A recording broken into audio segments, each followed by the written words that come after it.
Korban ruda paksa oleh mahasiswa asal Mataram, Nusa Tenggara Barat, Agus Buntung alias Iwan, bertambah menjadi 3 orang. Koalisi Anti Kekerasan Seksual NTB pada hari Senin mengatakan korban pertama mengaku bertemu Agus di teras Udayana pada 7 Oktober lalu hingga kasusnya viral disorot DPR dan pengacara Hotman Paris. Terhadap korban kedua, Agus menggadaikan sepeda motor korban senilai 5 juta rupiah. Namun, dengan korban kedua, perbuatan tersebut dilakukan suka sama suka. Sementara itu, korban ketiga juga mengalami hal serupa dengan intimidasi yang dilakukan oleh pelaku yang membuat para korban tidak berdaya. Koalisi Anti Kekerasan Seksual NTB mengatakan bahwa korban pertama dan pelaku tidak saling mengenal sebelumnya. Tapi saat bertemu di teras Udayana, pelaku mengajak korban mengobrol dan meminta agar korban melihat ke salah satu sudut di teras Udayana, di mana saat itu ada pasangan yang melakukan perbuatan tak senonoh. Tanpa disadari, korban pun menangis dan mengucapkan kalimat bahwa ia juga pernah melakukan hal serupa. Agus pun lalu mengajak korban untuk pindah ke berugak yang ada di belakang teras Udayana.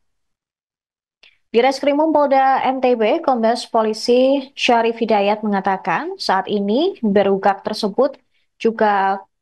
saat di berugal tersebut juga korban menceritakan semua kisahnya kepada Agus.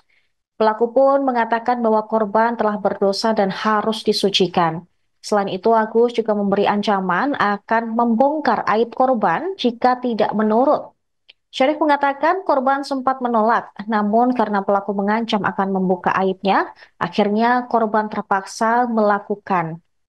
Pelaku kemudian mengajak korban menuju salah satu homestay dengan menggunakan sepeda motor milik korban.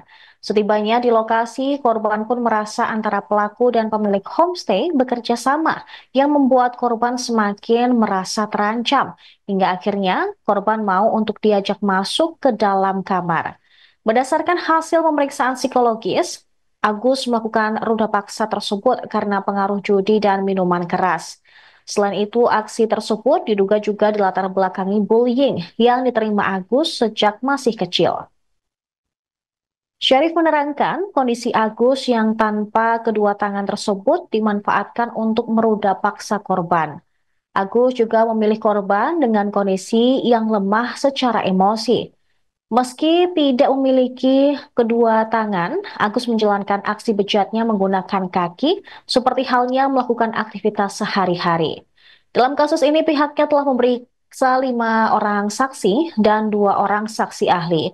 Penetapan tersangka terhadap Agus juga berdasarkan hasil visum terhadap korban.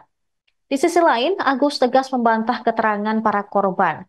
Dia bahkan berani bersumpah tidak melakukan tindak asusila seperti yang dituduhkan. Menurut Agus, jika kejadian tersebut benar, seharusnya korban melawan. Dengan kondisinya yang merupakan penyandang tunadaksa, bukan hal sulit bagi korban untuk melakukan perlawanan. Nanti akan kita dalami. Itu kan baru muncul. Kalau yang 2 korban, yang kasus yang ini tadi, 2 korban yang sebelumnya sudah kita lakukan pemeriksaan. Sekarang memang dia sebagai seorang mahasiswi dan berada di Sumbawa, memang orang Sumbawa. Yang lain akan kita dalami karena kita dapat informasi baru masuk ke KDD terkait dengan viral-viral, ternyata ada yang merasa menjadi korban, itu yang akan mungkin kita akan dalami. Apalagi ya, kalau korban itu melapor pasti akan kita lanjuti. Tapi paling tidak sebagai petunjuk kita bahwa ada korban lain selain korban. Kalau yang 2 korban sama modusnya, bukan modusnya sama. Jadi dia seolah-olah membangun persepsi, menekan korban dengan kondisi korban yang lemah sehingga memanipulasi dan mengikuti kata-kata si pelaku. 2 korban yang sudah kita periksa. Kalau dari laporan KDD ada berapa korbannya? Itu nanti KDD yang menjelaskan karena belum masuk ke kita. Ya visum, jadi hasil visum memang ada tanda-tanda kekerasan benda tumpul di alat kelamin si perempuan. Itu. Ya, keterangan dari saksi, korban itu juga. Oke. Dia mengaku dijebak. Seperti apa itu, Pak? Ya itu nanti biar dia menyatakan di persidangan, di pengadilan itu nanti itu membuktikannya. Yang penting pada saat ini kami penyidik Polda NTB mengungkap fakta-fakta hukum dan fakta-fakta yang ada di lapangan saja. Masalah nanti dia dijebak, dia menjadi framing, dikriminalisasi, silahkan nanti diajukan di pengadilan, silahkan. Prosesnya sejauh ini sampai Sudah, alhamdulillah kita udah tahap pertama untuk kasus yang Agi ini, kejaksaan berkas sudah tinggal menunggu pemenuhan dari kejaksaan. Alasan polisi tidak menahan pelaku ini, Pak? Itu tadi, pertama sarana kita juga belum memadai, yang kedua dia penyandang disabilitas, yang ketiga kooperatif dia pada saat langkah-langkah proses penyidikan dia kooperatif pada sekret panggilan.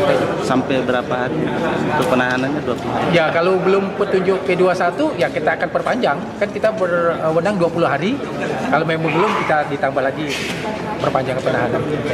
Download Tribun X sekarang, menghadirkan lokal menjadi Indonesia.